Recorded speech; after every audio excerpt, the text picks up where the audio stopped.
Okay, so to keep us on track today, we're going to be reading from a prepared script, but we're going to try to do it as conversationally as we can, but we want to make sure we stay within our time. I'm Catherine Rehner. John Ippolito.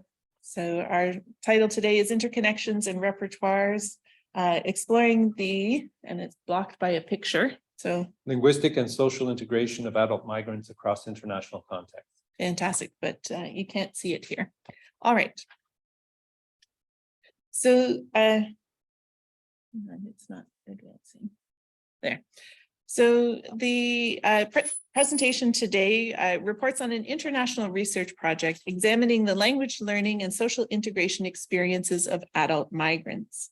The project is rooted in the intensity of contemporary global migration, where unprecedented numbers of adult migrants are forced into linguistically alien terrains and often isolated and disadvantaged by language barriers, preventing full participation in host societies. This linguistic reality is reshaping geopolitical contours internationally and impacting social dynamics within national borders, with language both opening paths and creating barriers to integration in a host society. And while these processes of social integration can be well served by acquiring the dominant language of the host society, the integration experiences of migrants are also shaped by the unparalleled linguistic diversity, indeed, as Vertovik says, super diversity, they often encounter in host societies. As Vertovik explains, quote, in addition to more people now migrating from more places, significant new conjunctions and interactions of variables have arisen through patterns of immigration, end quote. In this instance, the societies into which migrants move invariably include interactions with many other migrants who, like themselves, maintain networks of interconnection with another place and deploy linguistic repertoires from another place. In this super diverse space, migrants thereby enter a complex conjunction of language-mediated relationships in the host society. Amid this linguistic and social and human flux, the purpose of our project is to explore the connections between language and social integration from the perspective of adult migrants. As they navigate their daily lives, as they draw on their linguistic resources across contexts and purposes and generations, as they interact with others with whom they may or may not share linguistic and cultural affinities, as they engage in both formal and informal language learning, how does their connection to the host society take shape? The host societies in this study are three locales that are characterized by an influx of newcomers, namely the Greater Toronto Area in Ontario, Canada, Erie County in Pennsylvania in the United States, and the province of Agrigento in Sicily, Italy. So for the purposes of our presentation and following the United Nations International Organization for Migration, we'll be using the term migrant to denote, quote, the common lay understanding of a person who moves away from his or her place of usual residence, whether within a country or across an international border, temporarily or permanently, and for a variety of reasons, end quote. We also acknowledge that the term will be read differently in different contexts, especially against the backdrop of what has been called the battle over the words used to describe migrants. The present study takes a speaker-focused and migrant-centric perspective on migration, language acquisition, and social integration. It adopts a multi-directional perspective on migration and a fluid understanding of language by linking transnationalism to translanguaging. That is, linking the movement of populations to the movement across communicative resources. For its part, a transnational approach challenges long-held narratives that portray emigration as a unidirectional and permanent move from a country of origin to a country of residence. One might call this a voyage of no return. A transnational approach acknowledges the networks of interconnection that link migrants to countries of origin and other destinations and realities. As for translanguaging, the other part of our hybrid theoretical framework, this orients to a radically emic or insider perspective on language use. It focuses on how speakers typically pull on all their linguistic resources without recourse to externally defined definitions and distinctions between these resources. They communicate with what they have, albeit when they can, since any number of obstacles will prevent them from having unfettered recourse to all their linguistic resources. This extension of transnationalism to translanguaging is not unprecedented. Indeed, applied linguistic studies also routinely link transnationalism to bilingualism, to multilingualism, and to plurilingualism. I forwarded it for you. Okay. In privileging the migrant perspective, the project draws on 76 surveys and 18 follow-up interviews with adult migrant language learners, as well as 11 surveys with language service providers. The data were collected in 2021 from 3 research sites in Canada, the United States, and Italy. Our initial plan was to be on the ground, perhaps like many of you, of our research sites, and in our case, to partner with local service providers. However, in light of the pandemic, we had to rely on our contacts that thankfully we had put in place before the pandemic began, forming relationships with them. In North America, this resulted in migrant participants enrolled in English language classes that moved online during the pandemic, while in Italy, this resulted in migrant participants known to a freelance educational researcher who was, again, part of our network of relationships on the ground. We used, as I was explaining to some of my colleagues before, we used SurveyMonkey and Zoom and Google Forms, quite frankly, as our online platforms for the surveys and follow-up interviews. The 76 adult migrant participants in our project were born in various regions of the world. In all 3 research sites, once again, Canada, the United States, and Italy, there are participants who were born in Latin America and the Caribbean, Asia, Africa, Central and Eastern Europe, and the Middle East.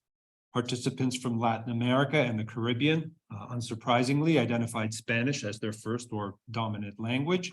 Participants from Asia identified Urdu, Bengali, Gujarati, Dari, Nepali, Thai, Bui, Vietnamese, and Tamil. Participants from Africa identified Somali, Amharic, Tigrinya, Esan, Nuer, Swahili, Kimbembe, French, and Arabic, with participants from Mali and Senegal identifying other, presumably a regional other. Participants from Central and Eastern Europe identified Hungarian, Turkish, Belarusian, Romanian, and Russian as their first or dominant language, and participants from the Middle East, unsurprisingly, identified Arabic.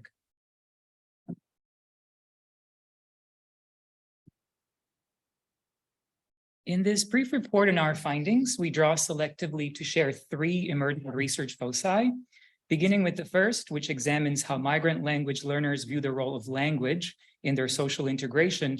As the data in this first table suggest, translanguaging among our migrant language learners is not a uniform tendency, with over 75% of the participants indicating they will sometimes or often express something in one language if they are unable to express it in another language, and with nearly 25% saying they not often or never do so.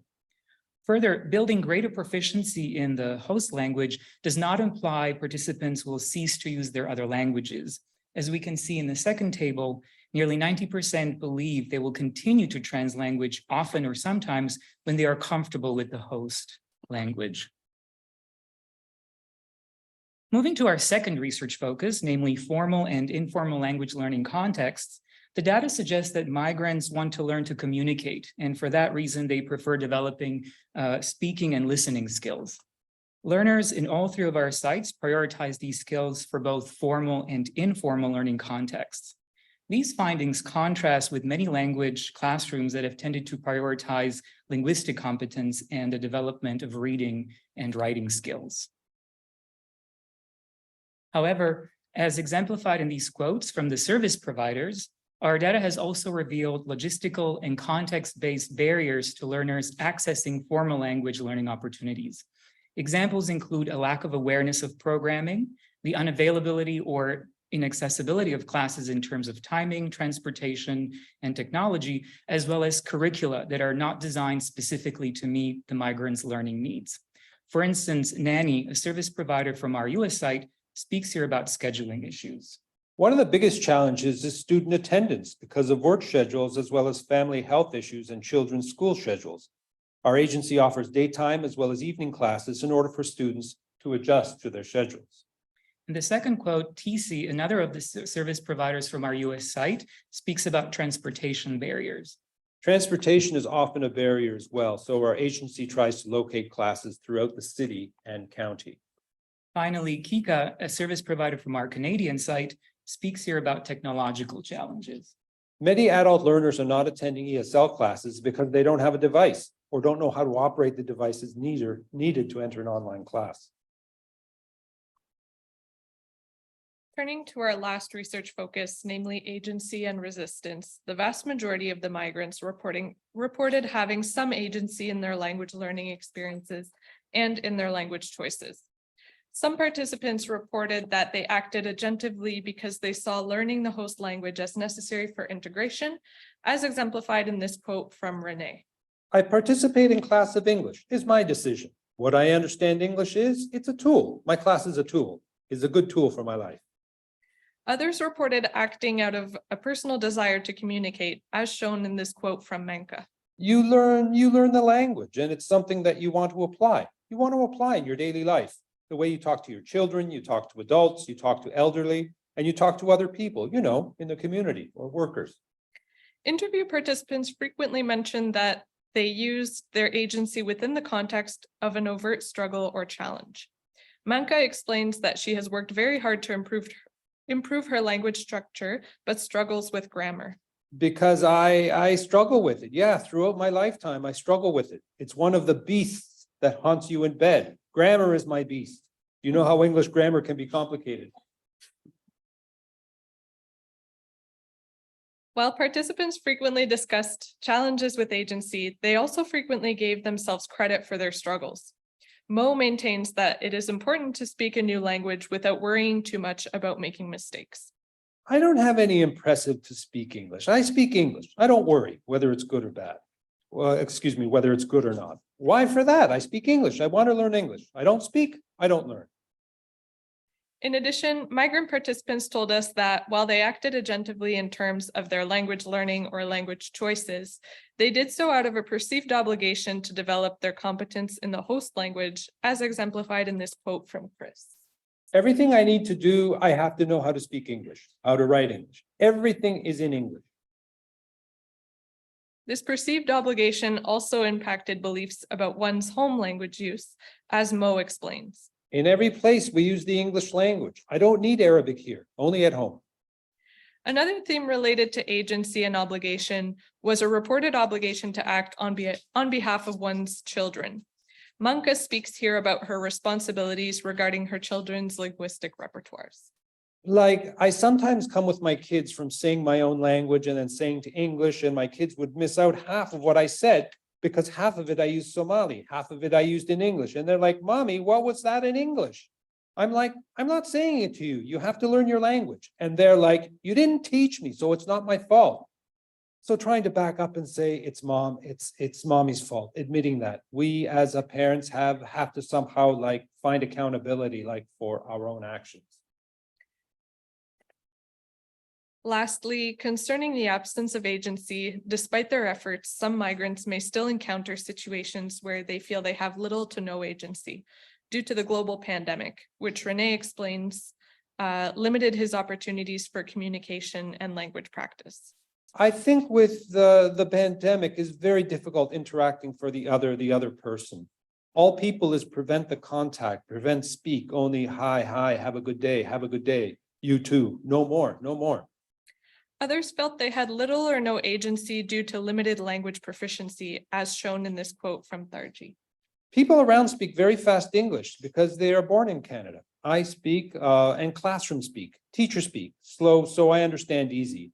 Outside, I did not understand very fast speaking. The lack of language proficiency not only hinders communication, but it can also have significant emotional impact on migrants.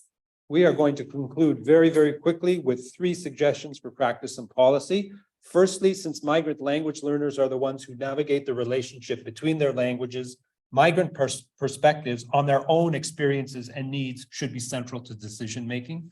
Secondly, since classrooms remain a central resource for supporting migrants' priorities around speaking and listening skills, practices and policies should reflect this priority and address barriers that deny migrants access to these language learning resources.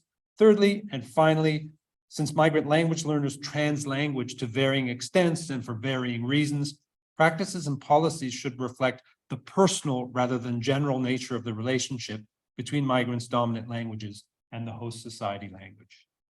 Welcome your questions and comments related to any aspect of our presentation. Thank you.